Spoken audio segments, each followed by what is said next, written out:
Inilah kisahku. Namaku Randy, 25 tahun, telah menikah dan dikaruniai satu orang buah hati yang lucu. Tetapi setelah adanya keturunan, kehidupan perekonomian keluargaku semakin tidak menentu. Sehingga pada akhirnya istriku memutuskan bekerja menjadi TKW untuk bisa merubah nasib. Awalnya aku menolak atau melarangnya keputusan istriku itu. Akan tetapi, karena tekad istriku sudah bulat, makanya aku tidak bisa mencegahnya. Setelah istriku pergi, itulah pada akhirnya aku malahan mendapatkan pengalaman yang seharusnya tidak boleh terjadi. Ya, suatu ketika kakak iparku itu datang ke rumahku atas permintaan istriku setelah kakak iparku itu berpisah dengan suaminya dan dia kebingungan mau kemana. Setelah dia telepon istriku dan menceritakan kesulitannya, itu akhirnya istriku menyuruh kakaknya datang dan tinggal di rumahku. Kakak iparku itu bernama Dewi, 40 tahun. Mbak Dewi memang cantik orangnya. Tinggi semampai, suaranya lembut dan pandai membuat yang mendengarkannya merasa senang. Setelah ada seorang menikah, Mbak Dewi tahu bahwa suaminya tersebut sudah beristri dan mempunyai putra-putri. Mbak Dewi yang tidak suka karena merasa ditipu dan dimadu, akhirnya memilih minta pisah dari suaminya itu. Setelah Mbak Dewi tinggal di rumahku, kebiasaan dia itu belum tidur. Dia suka memeluk guling. Bahkan kadang-kadang aku melihat kain yang dipakainya itu bergeser tak karuan. Sehingga tentu saja kelihatan keindahan yang ada pada tubuhnya itu. Awalnya aku tidak ambil pusing dengan hal itu karena aku pikir dia itu kan kakak iparku. Setelah 3 minggu Mbak Dewi tinggal bersamaku. Tiap pagi dia selalu membangunkanku.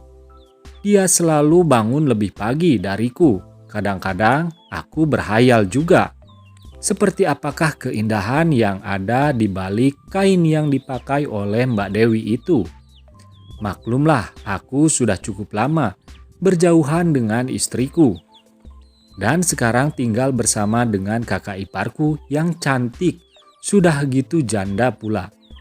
Pastinya kami berdua mempunyai satu misi yang sama. Malam itu aku tidur lebih awal, menjelang tengah malam, cuaca agak panas. Memang di kamarku tidak ada kipas angin, apalagi yang namanya AC. Lagi pula cuaca waktu itu kebetulan pas musim panas. Makanya malam-malam pun terasa panas. Saat itu aku mendengar Mbak Dewi yang sedang kebingungan karena kegerahan. Tidak lama berselang, Mbak Dewi pun bangun dari tidurnya dan beranjak berdiri. Aku pun berpura-pura tidur. Mata aku tutup dan aku intip dia. Mungkin Mbak Dewi saat itu mengira kalau aku benar-benar tidur. Sehingga tanpa ragu-ragu, Mbak Dewi menyingkirkan semua yang membuatnya gerah itu sebelum dia berganti dengan kain sarung. Di saat sebelum Mbak Dewi mengenakan sarung itulah aku bisa menyaksikan semuanya dengan sempurna. Karena termasuk kedua aksesoris khususnya itu juga disingkirkannya. Diletakkan semuanya di sudut kamar. Kemudian dia berkemben menggunakan sarung. Kemudian Mbak Dewi naik ke tempat tidur dan tidur lagi di sebelah putraku. Ketika udara sudah agak dingin, barulah rasa kantuk itu pun datang. Hampir saja aku tertidur lelap sebelum tiba-tiba aku merasakan sesuatu pada diriku. Rupanya Mbak Dewi mengira kalau aku ini adalah bantal guling sepertinya. Padahal bantal gulingnya ada di belakangnya. Boleh jadi Mbak Dewi benar-benar tidak sadar. Cahaya lampu dari berada luar rumah masuk dari ventilasi ke dalam kamar tidur itu, sehingga aku dapat melihatnya dengan cukup jelas. Tetapi saat itu aku masih berusaha untuk tidak berbuat yang tidak-tidak pada kakak iparku itu.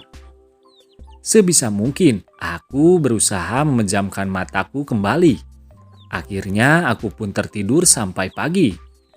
Keesokan paginya, seperti biasa dia membangunanku. Seperti tidak ada kejadian apa-apa semalam itu. Lagi-lagi di malam harinya, sekali lagi cuaca sangat panas. Mbak Dewi pun terbangun seperti malam itu dan melakukan hal yang sama. Tetapi malam itu Mbak Dewi tidur di sebelahku dan dengan posisi kepalanya di bagian kakiku. Entah apa rencana Mbak Dewi yang sebenarnya. Tak berapa lama kemudian aku merasakan sesuatu yang begitu melambungkan angan-anganku atas apa yang dikerjakannya saat itu. Aku pun membiarkannya saja. Sehingga Mbak Dewi pun semakin bersemangat. Tentu saja akibatnya aku pun semakin tidak karuan jadinya. Di saat aku hampir saja selesai, tiba-tiba Mbak Dewi berhenti dan merubah posisinya sejajar denganku. "Randy," bisiknya. "Iya Mbak Dewi," sahutku. "Bisakan malam ini tolongin Mbak?" lanjutnya. Seraya dia meneruskan usahanya itu agar aku semakin terbawa oleh suasana malam itu. Akhirnya aku pun menyambutnya dengan sukacita dan memberikan apa yang malam itu Mbak Dewi inginkan. Saat itu aku sudah benar-benar tidak ingin lagi kalau apa yang aku dan Mbak Dewi lakukan saat itu adalah sebuah kesalahan. Akal sehatku sudah benar-benar tidak mampu lagi untuk mencegahnya. Dalam hatiku, kenapa aku harus menolak hidangan yang seistimewa itu?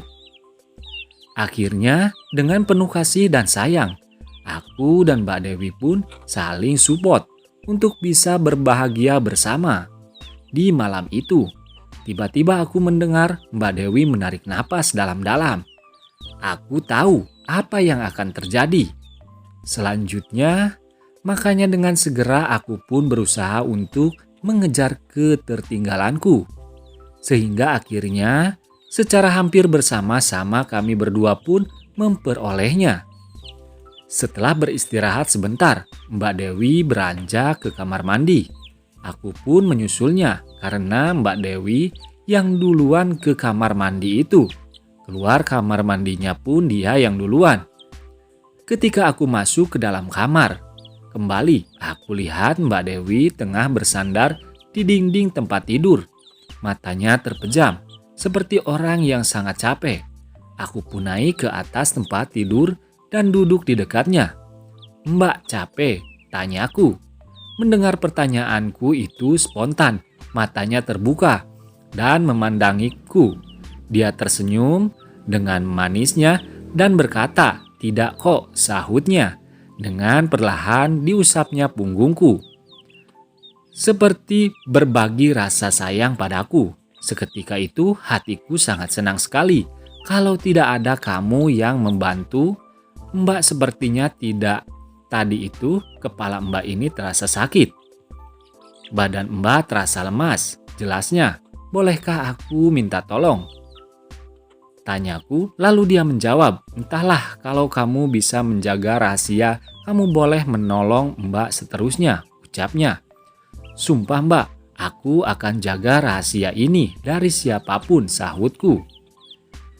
Tanya Mbak Dewi seraya menatap wajahku.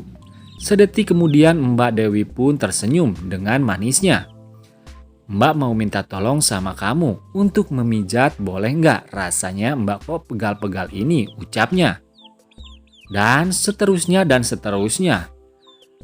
Terjadilah dan terjadilah apa yang diinginkan Mbak Dewi dan juga aku. Setiap hari dan setiap harinya. Nah, itulah dia ceritaku yang sebenarnya. Ditinggal seorang istri dan aku pun melakukannya dengan kakak iparku sendiri. Akhir kata, itulah dia cerita kisahku.